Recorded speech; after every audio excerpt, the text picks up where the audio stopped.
Making excuses is pointless. You're fired. Submit your resignation by the end of the day. I was on my way to an important business meeting when I narrowly saved a child from being hit by a truck.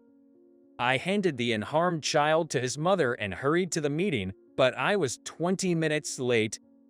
My boss, who had come with me, yelled at me. Do you realize how important today's meeting is? Being 20 minutes late is inexcusable. It's common sense to arrive 20 minutes early. I knew being late was my fault. However, I wished he would understand the situation instead of just getting angry. I'm truly sorry, but please hear me out. There was a child about to get hit by a truck. So what? A random kid or a business deal? Which do you think is more important? Someone who can prioritize doesn't belong here. You're useless. I was shocked and disgusted. He valued business deals over human life. Understood. I don't need this kind of company. I decided to quit, just as my boss had said. Little did I know, my decision would later lead to his downfall. My name is Alex Summers. I work for a bedding manufacturer. I'm in charge of selling beds at a major company that has a wide range of brands, including beds, sofas, pillows, and cushions. My parents used to suffer from back pain, but it eased after they switched to our company's bed. Good bedding improves the quality of life.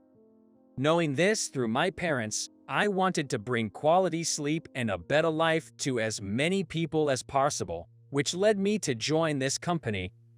I'm responsible for a large store that includes offices, but I also visit other stores and conduct business meetings as needed.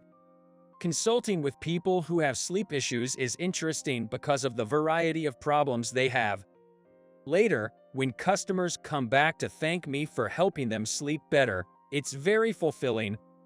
However, lately, I've been questioning my job. Due to major furniture manufacturers selling cheap, good-quality beds, there's a divide in the company about future sales strategies. One faction believes we should continue providing high-quality beds, while the other advocates for selling more, even if it means lowering quality. I, of course, want to continue delivering good quality products. There are plenty of cheap beds out there. I believe our beds should exist to make the essential human activity of sleeping more comfortable. The company's policy hasn't changed yet due to this deadlock, but I can feel the profit-seeking faction growing. Sometimes I think I should just work for another furniture maker. Amidst this, a new source of stress appeared: the recently transferred Tomkins. He's part of the Reform faction. Even though the company's official policy hasn't changed, he absurdly demands we sell 3 times as many beds, regardless of their cheapness. Sales quotas should be based on current situations to increase profits. Without any basis or strategy, meeting a 3-fold increase is impossible for us. His frequent disrespectful remarks, like "just force them to buy," show his lack of regard for customers. He only gives orders and does nothing to increase sales. He doesn't even visit the store. His constant focus on raising profits is another reason for my dissatisfaction. I often wondered why Tomkins, who lacks management skills, holds a managerial position. A colleague chuckled and said, "It's all about seniority here. Long service alone can get you a managerial role." Whenever we, the sales team, desperately secure contracts and increase profits, he arrogantly claims, "It's all thanks to my guidance," and sends reports to the headquarters, overstating his non-existent achievements. Conversely, when customers complain about being forced into purchases, he never faces the issue himself. Instead, he makes one of us deal with it, reporting that the employee lacked cooperation and inconvenienced the customer, shifting all the blame onto subordinates. Working in such a company, I started to lose sight of what I was gaining day by day. I just wanted to spread the word about the quality of our beds, not push products indistinguishable from others onto unwilling customers. It seems like I'm working solely for Tomkins. Amidst this, I learned from a hotel, one of my sales destinations, about their plans to build a large resort. If they could use our beds, it would be a massive deal. When I proposed the idea, they even requested custom-made beds. There are still people who need our products. Elated, I was determined to make this deal a success. When I reported this to the company, Tomkins quickly got wind of it and encouraged me with, "You better make it a success." I didn't mind the support and earnestly replied, "I'll do my best." But then he said something unbelievable. If this succeeds, my promotion is guaranteed. My enthusiasm deflated instantly. To him, getting our beds to more people is secondary. I'm just another pawn for Tomkins. No matter how hard I work for the customers or the company, it's Tomkins who gets the credit, even though he only thinks of himself. What am I working so hard for? These gloomy thoughts began to consume me.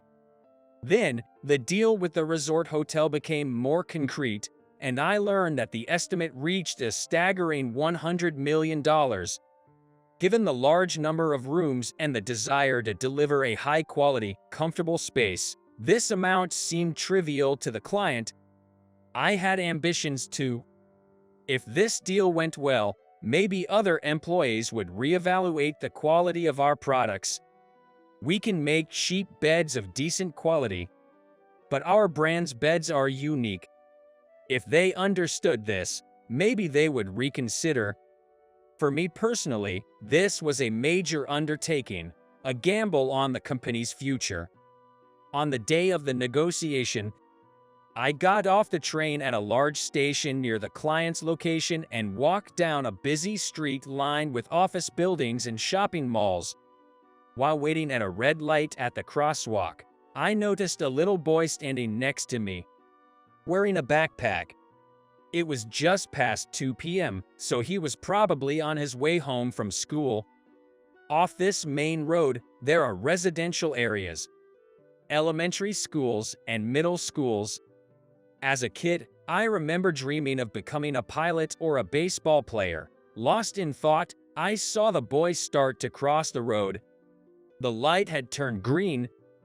I can afford to zone out now. I have an important business meeting, I thought to myself, and stepped onto the crosswalk.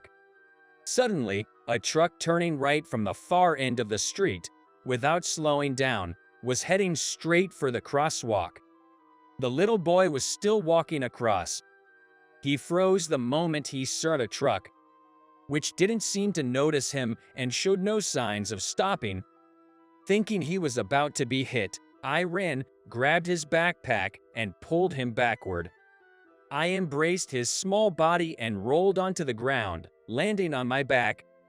When I got up, the truck had passed by, as if nothing had happened. Ouch! Are you okay, kid? I checked on the boy. He seemed stunned at first, but then realized what had happened, and started crying loudly. Ah. There, it was scary, wasn't it? I comforted him, stroking his head, and moved to a safe place. He didn't seem injured, but he wasn't in a state to go home alone. I wiped his tears with a handkerchief and handed it to him. Can you contact someone from home? He was still sobbing, but managed to pull out what seemed like a child's smartphone from his pocket and handed it to me without a word, seemingly trusting me. I'll just borrow this for a sec. I called a number saved as Mom on the phone. A woman's voice answered. Hello, Ray. Sorry. I'm calling on his behalf. My name is Alex Summers. Though. There was a moment of confusion, understandably so, hearing a stranger's voice instead of her sins. I explained the situation as calmly as possible to avoid alarming her. So, Ray can talk right now. I'm calling in his place. Mom, can you come pick him up? After giving her our location, she said she would be right there. Your mom's coming soon. Let's wait here, okay? Okay. The boy nodded, a bit calmer now. I handed back the phone and then remembered something. My phone, I hope I didn't miss anything. I took out my smartphone, only to find a slew of missed calls from Tomkins. Reluctantly, I called him back, and he answered after just one ring. Alex, where are you? Making our client wait. What are you thinking? Well, I was startled by his loud voice and accidentally dropped my phone. It switched to speaker mode, making his yelling even louder. Where are you now? Do you have any idea how important today's meeting is? You've got 5 minutes to get here, or you're fired, no matter what the reason. We don't need incompetents who can keep time. Then the call abruptly ended.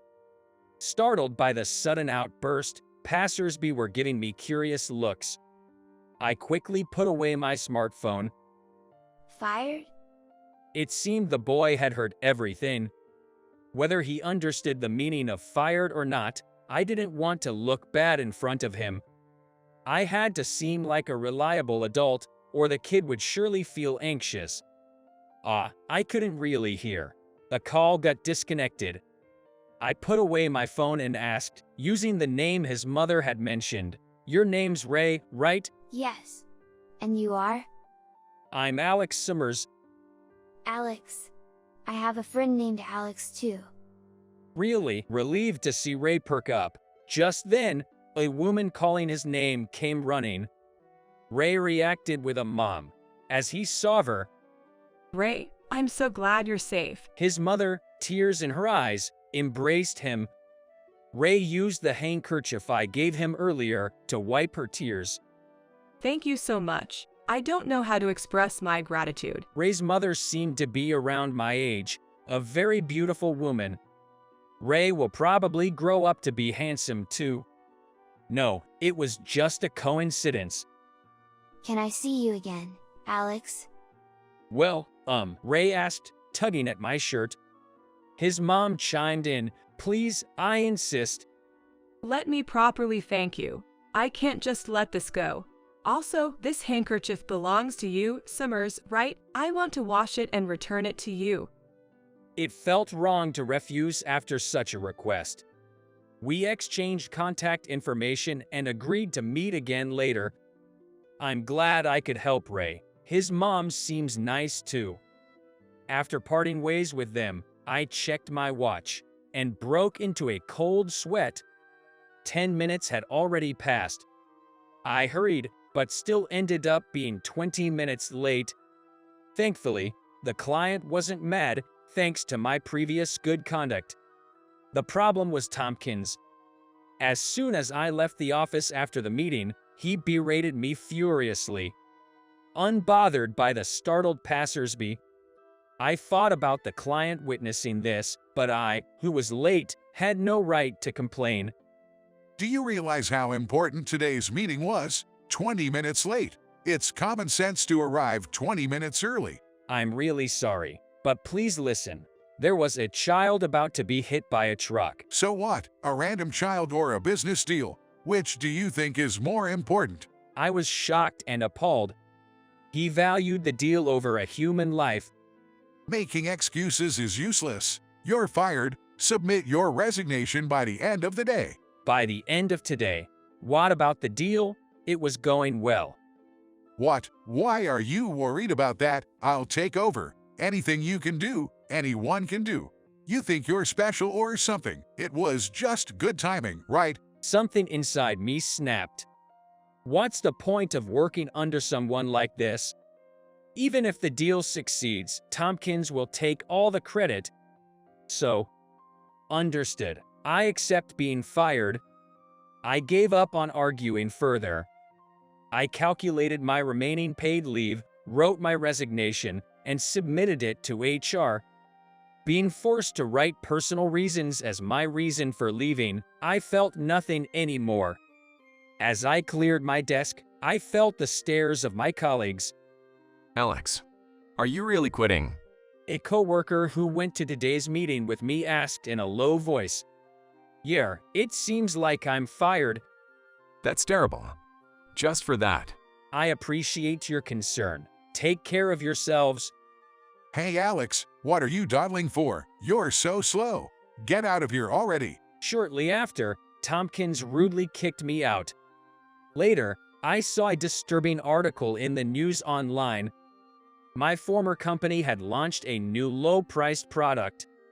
It was clear that the reform faction had gained power. I couldn't keep up anymore. The company I loved no longer existed. Turning off my smartphone's screen, I saw my own troubled reflection. I can't show up at Ray's house with a face like this. 3 days ago, I had received a call from Ray's mother, Emily Smith. She had invited me to their home. I crossed the same crosswalk from that day and used a map app to find their apartment. Pressing the intercom at the building, Emily and Ray came out to greet me. It's been a while. Thank you for taking the time to come. Though I wasn't busy at all, I kept my response vague. She led me to the living room and served tea and cake. Thinking it would be polite, I asked about Ray's father. He might be at work, but it was worth asking. "Excuse me, is your husband here? If it's not too much trouble, I'd like to greet him." My husband, we're divorced. "Oh, I see, sorry." No, it's fine. "So, she's raising Ray alone." He's the only family I have. I can't imagine losing him. That's why, Alex, you saved Ray's life and mine as well. "No family? What about your parents?" I asked, thinking she might still have them. But then immediately regretted my intrusive question. Everyone has their own family issues. Sorry. Forget that question. No, it's all right. I haven't seen my parents for a long time, as if they are not around anymore. I'm really sorry to hear that. Please don't apologize. Today is about expressing my gratitude to you. Emily placed the handkerchief I gave Ray in front of me. It smelled of fabric softener and was perfectly smooth. Thank you for the handkerchief. You cleaned it so nicely. Look, Alex, look. Ray suddenly spread out a paper in front of me. It looked like a math test, all answers circled in red, with 100 written under Ray Smith. Ray is in first grade. He has a bright future. A perfect score. That's amazing. Isn't it? Sorry, Alex. He's just excited about his first perfect score. No, it's wonderful. I felt warm and content listening to more stories about Ray's school. It was a rare and meaningful time for me. He rarely talks to children. Time flies when you're having fun, and it is soon evening. As I was about to leave, Ray looked sad. Will you come again tomorrow? Ray, Alex has work. Don't be demanding. Well, I'm actually on leave right now. Kind of. Oh, I see. Alex is fired, right? Ray blurted out the truth. What? Actually. I couldn't hide it anymore. I briefly explained my situation. No matter how much I emphasized that it was all for my boss's self-preservation, Emily turned pale. So, you were fired because you saved Ray. No, please don't worry about it. I was planning to quit anyway, so it was a good opportunity. But still. Emily lowered her gaze. I'm really sorry. If I had been there to pick him up. No way. The truck driver was at fault, and you had work, right? Nothing is more important than Ray's life, I said, looking at Ray, who had fallen asleep on the sofa. He was so excited since this morning, knowing you were coming over. That's an honor for me. I stood up, trying to alleviate the awkwardness. Emily moved to carry Ray, but I offered to do it instead. I carefully picked him up and carried him to his bedroom, trying not to wake him. Wait, this bed. Ray's bed was from the company I worked for. Is there something wrong with the bed? No, I used to work for this bed's manufacturer.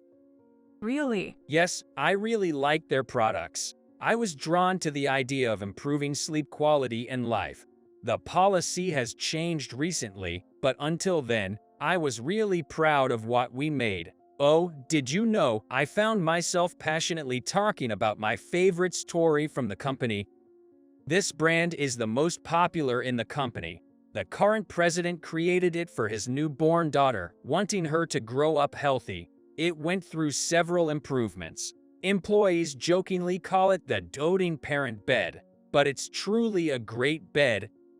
Normally, babies wake up and cry as soon as they're away from their mother, right? But with this bed, they seem to sleep so peacefully.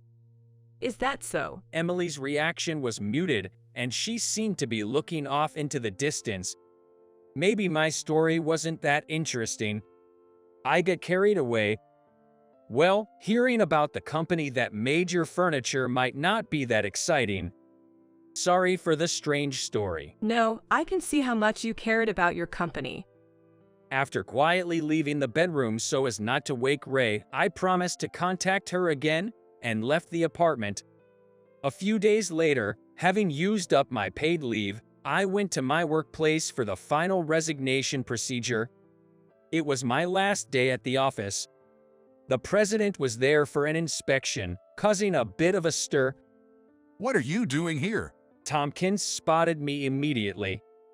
I hoped to leave without seeing him. I'm here for my final resignation procedure. What? You haven't quit yet? Just seeing your incompetent face annoys me. I ignored his comment and was about to walk past, but someone from HR called us. Tomkins, Summers, the president wants to see you both. What? The president? What did you do? Nothing. I haven't been here. I truly had no idea why we were called together. In the reception room, the president looked serious. As we sat down, he turned to Tomkins. Is it true that you forced Alex to resign? Tomkins was caught off guard by such a direct question. Tomkins seemed as surprised as I was. He tried to remain composed as he answered, No, there must be some mistake. I don't have such authority. He voluntarily submitted his resignation. It stated personal reasons, I believe. The president then looked at me. Is that true? No, I was told I was fired for being late to a meeting and to submit my resignation that day. That's what I've heard from other employees as well. I hadn't expected anyone to have looked into it. Tomkins was clearly startled. Tomkins, while being late is indeed bad and can affect our relationship with clients, and addressing and preventing it is your duty. Why did you tell him he was fired, and did you just lie to me? He stumbled for words, but then lifted his face, seeming to have thought of a rebuttal.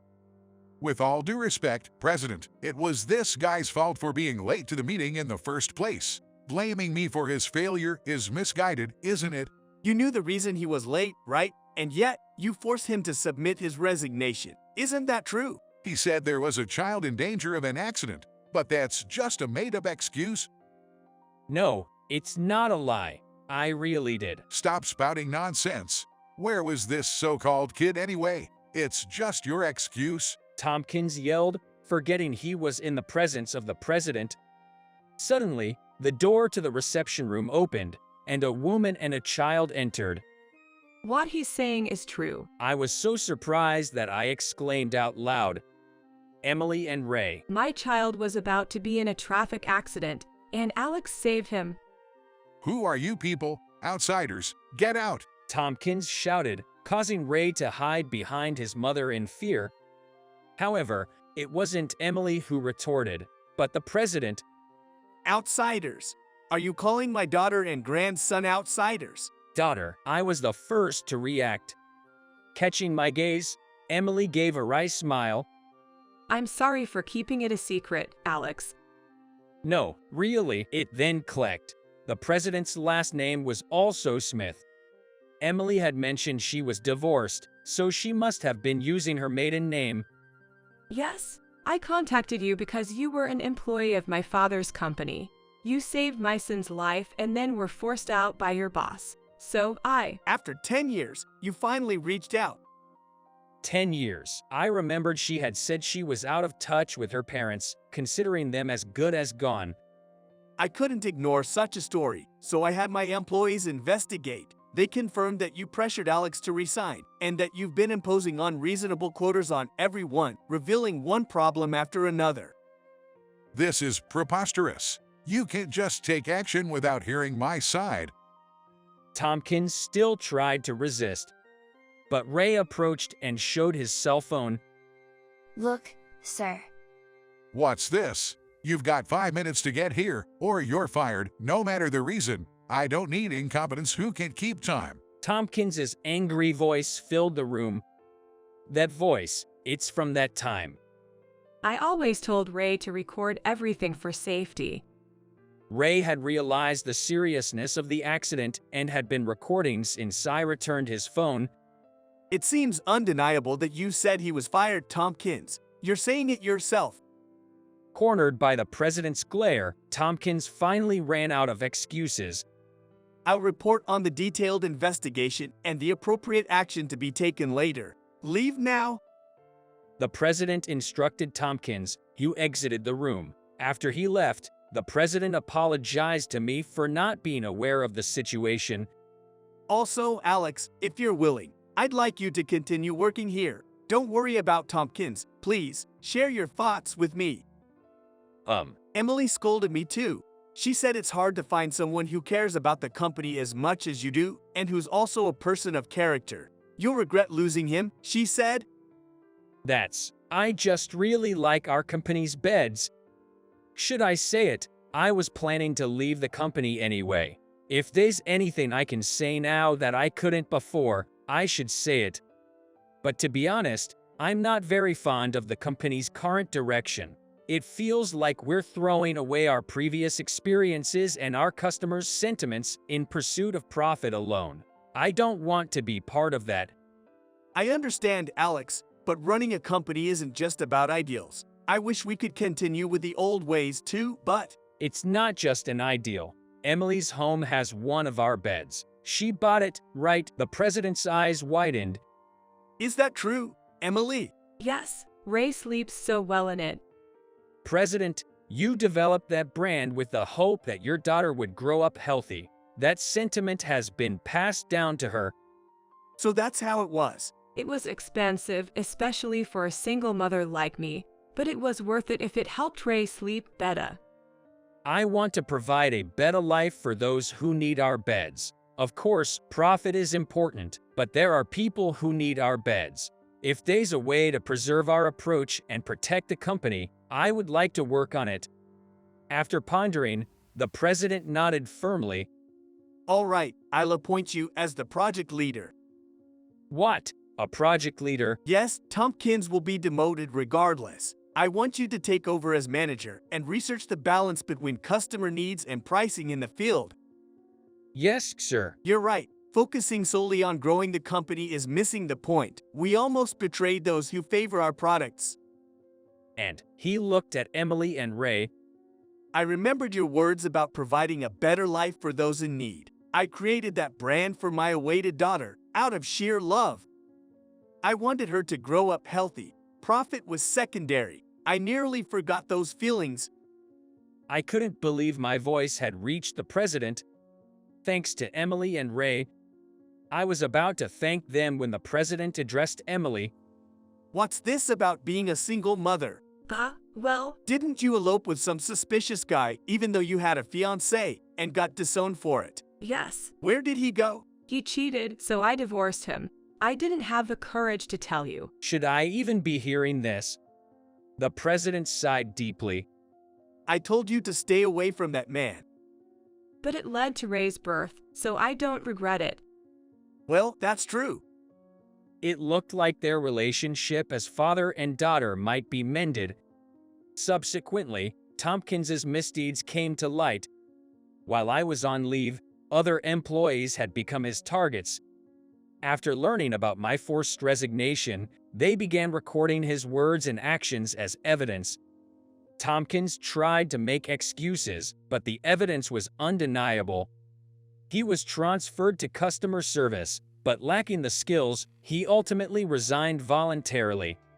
I managed to reclaim the billion-dollar deal, successfully negotiating it to completion. The president praised me, and we went out for drinks.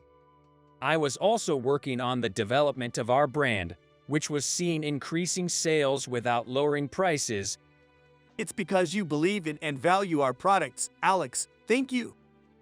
No, thank you for the opportunity. With your management skills, you could be the next president. No, you're joking. No, I'm serious. Should I take this seriously? Whenever I visited the Smith family for advice, Emily assured me, my father doesn't joke about such things. If I'm expected to fulfill such a role, I want to challenge that. Alex. What's up, Ray? Remember when we went shopping together the other day? Yay. Well, a kid from my class saw us and said, Ray's dad is so cool. Oh, Ray, stop that. Emily quickly covered Ray's mouth in a panic. Why can't I say that? He may not like to be called Dad. Is that true? Looking at me with innocent eyes, leaving me unable to say yes or no. Well. I'd be happy if Alex became my dad. Then we could play every day. Ray, To be honest, I had developed feelings for Emily. As I got to know her and Ray, I found her earnestness and the way she cared for Ray truly admirable. I'd be happy to have a son like Ray, I said, taking a chance. Emily blushed and fumbled for words. Really? Then I'll ask Mom.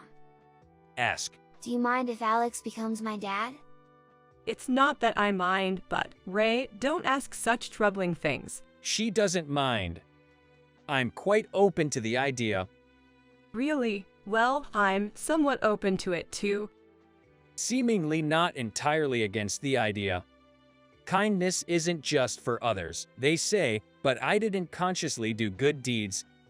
Yet, by holding on to what's important and being honest with people, they truly see you.